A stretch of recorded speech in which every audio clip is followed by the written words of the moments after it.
Today you'll learn more about the rules you need to follow when visiting the library, also called the LRC or Learning Resource Centre.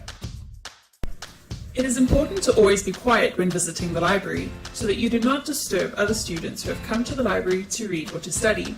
There is no eating or drinking allowed, and books and other items may not be removed unless you have taken the book to the librarian and checked it out on your name. If you would like to borrow a book or item from the library, simply take it to the librarian so that it can be checked out on your name. Grades 8 to 11 are allowed to check out 3 books at a time, and grade 12s are allowed 5 books at a time. Books can be checked out for 2 weeks and may be renewed twice.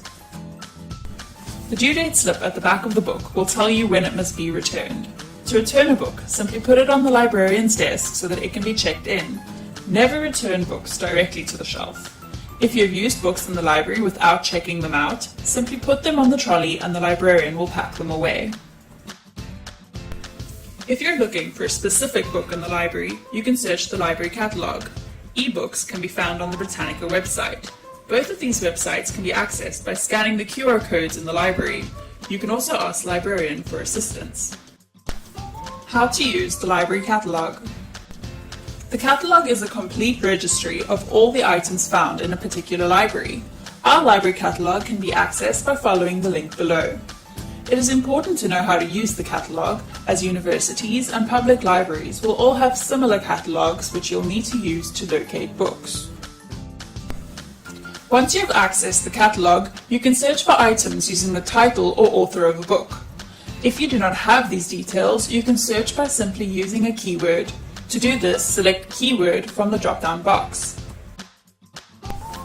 You then have to select the correct library from the drop-down box. Our library is the Abu Dhabi Female LRC. You can then proceed to type the keyword into the search box and click on the search icon. The most relevant results will appear at the top of the page and will indicate the location of the book. For example, this one is found in the general collection. It will also indicate if the book is currently available in the library. To find the book, you will need to use the call number. The call number is like the address of the book and tells you where it is located on the shelf. Call numbers are codes that can be found on the labels which are stuck to the spines of library books. Each code represents a specific subject and ensures that books with the same subjects are arranged together on the shelf. The process of assigning each book to a specific subject is called classification. To do this, our library uses the Library of Congress classification system, which uses a specific combination of letters and numbers to represent the different subjects. The letters in the first line of the call number indicate a general subject class. The numbers in the second line represent a more specific subject class. The next line represents the author's surname and is followed by the year of publication. The copy number will indicate that the library has more than one copy of the same book. You don't need to know what each letter and number means, but you do need to know how these are used to arrange books on the shelf. Arranging call numbers alphabetically and then numerically ensures that all books with the same subjects are placed next to each other on the shelf and makes them easier to find.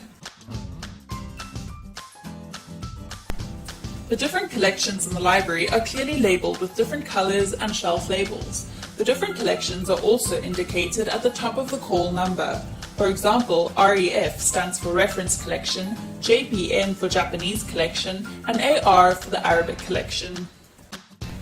The call numbers of fiction books consist of FIC and the first 3 letters of the author's surname. Graphic novels and graded readers also contain the first 3 letters of the author's surname, and these are all arranged alphabetically on the shelf. Don't forget to ask the librarian if you need help. Created using Powtoon.